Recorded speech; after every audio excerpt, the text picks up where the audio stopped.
are so many ways to add words and phrases to your junk journals without doing any writing, and today I'm going to be showing you some examples from my journals of how I incorporate the words and phrases into the pages, and then I have also cut some out and have a bit of a here's what I found earlier moment, because I'm going to be adding some of these words to my No Sew November journal because our prompt for today is found words. I'll start off by showing you some of the examples just because I thought it would be interesting to see the different ways that the words can appear on a page.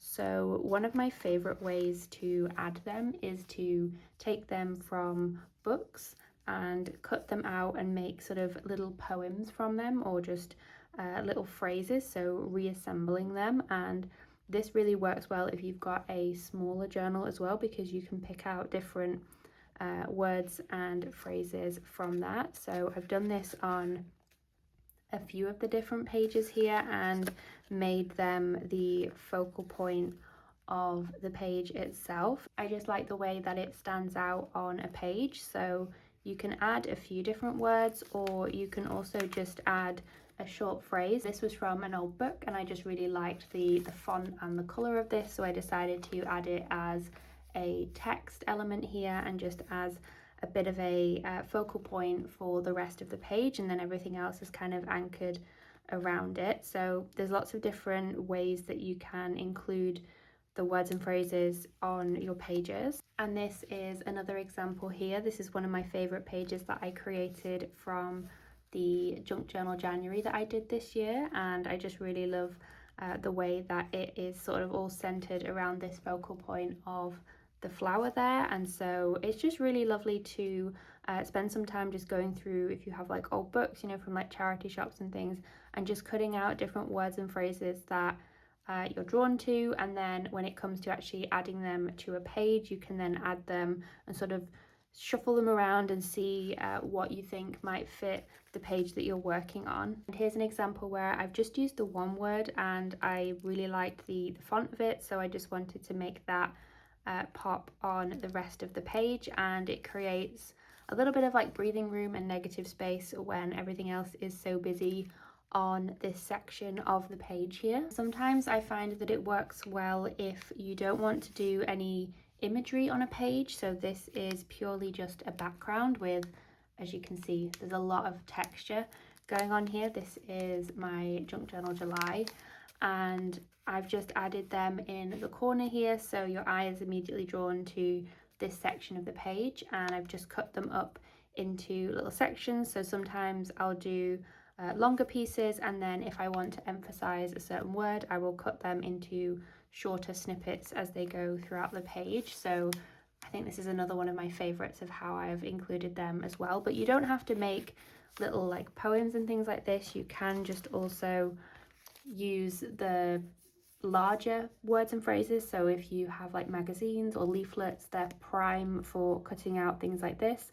I think this was actually from the Hobonichi packaging, so I really liked the font from this, and just also collected some of the other little sayings that they have there, which I thought were perfect for a journal page like this. So let's make some space on my desk, because I have quite a few journals that I've got here, but they're always satisfying to look at. And I think I've mentioned this before with my journals, I like to use them as reference, so it's always fun to pull them out whilst I'm thinking about what I want to do for a certain prompt, and just look back and see like what have I done previously, what could I pull forward into another journal, or something that is a fun technique that I want to explore. So definitely recommend getting out some of your older journals if you have them, maybe see like what words and phrases that you were using, and maybe there's ones that you want to pull forward into your journal that you're working on.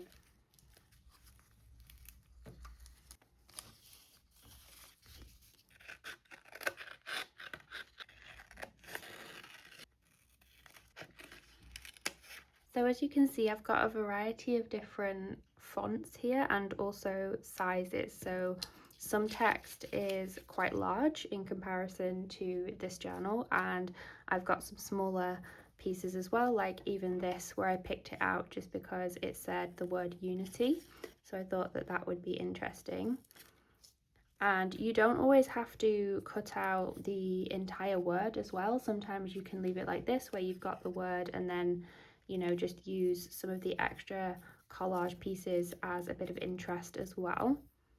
So I might just leave like that. And so what I'm going to do is just add these throughout the journal. So there was a really perfect piece here that I pulled out that said November. So obviously this is the right time to use that. And I'm wondering whether I could just include that towards the front or maybe even on the cover of the journal. Let's see how it looks.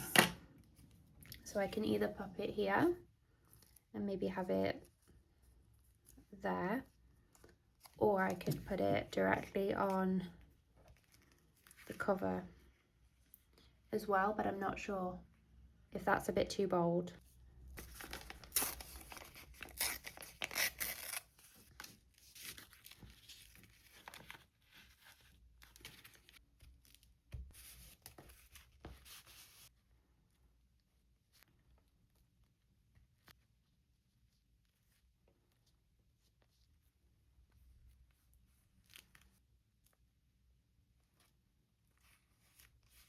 And I think there definitely are some pages that might benefit from some of the words more than others at this point. So like, I think putting this here will help to combat some of the busyness that's starting to develop on this page. I think it's really interesting how I'm finding myself already being drawn to some pages more than others, and it's just really nice to hop back and forth between all the pages and see how they all develop organically rather than forcing myself to complete just one singular page. And I think it's also helping to make them look a little bit more cohesive as well, which is something that I prefer, I think, when I'm working in journals like this. And it also just gives me the flexibility as well, just to like try out what things look like in different pages throughout the journal, because some things just might not look as good as others in certain places. So I think that might go well here, for example. So it's relieving that pressure of, okay, I have to almost fit something from this collection of words that I've chosen, for example, onto a specific page, and I can just sort of go throughout the journal and go, okay, well, I actually think that it fits, you know, on this page, or maybe I'll work on the reverse of the journal. So I'm not making myself add something to every single page, but it's just, you know, I can add a few layers here and there as I go throughout it. And I think as well it will be interesting to see how having these different words and phrases on the page will end up influencing what I actually create, like what this finished art journal, junk journal project is actually going to look like. And I think I am just going to give myself permission, like if I do come to a page and I think, okay, well actually I added this here and it's not really working anymore, like I'll definitely, you know, work with it or cover things up, but I just want to get these pieces down and then we can sort of go from there in terms of what I actually do on the page. So I am trying to spread them out a little bit here. So maybe we'll put that one there.